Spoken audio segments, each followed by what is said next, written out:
Hi guys, welcome back to Cendawan Merdeka. Hari ni kita akan main satu game. Diorang semua akan cuba sambung peribahasa. So kita tengok diorang belajar kat sekolah dulu, diorang ingat lagi ke tak? Kita mulakan dengan peribahasa yang pertama.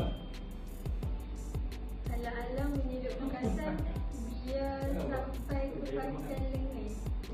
Biar sampai? Apa dia? Biar sampai ke pangkal lengan. Betul. Betul? Betul. Kedua? Okey, buang yang keruh, ambil yang jernih. Betul. Tak tahu saya tahu. Sumpah yang tak tahu. Aku tak tahu. Cari bulu ayam. Tak tahu. Adidau. Cari bulu ayam. Dah tercari. Tak tahu. Adidau.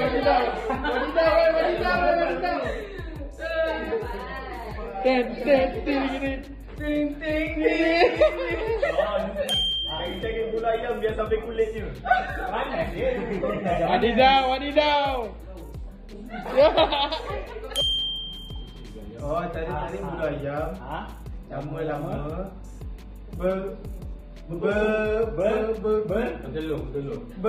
bercampur semula. Oi. Nak? Pergi terasa. Ditelan mati mak. Oh, Ditelan mati bapa. ya tahu. Ditelan mati mak.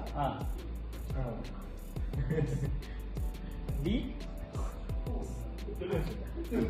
Cak ni, dia apa ni? Ditelan mati mak di Berlawanan dengan telan. oh, di muntah. Ditelan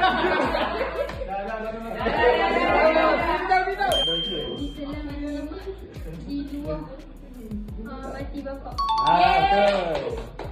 Oh, di mana Nak bunyi? ni. Sekejap, di situ lagi. Hangat-hangat tai ayam. Bagai enam dalam belukan. Bagi Ali ke belakang je. Ini susah. Dia panjang. Dia tak payah mau mulut. Saya tu bangkawan. Mana dia? Didau.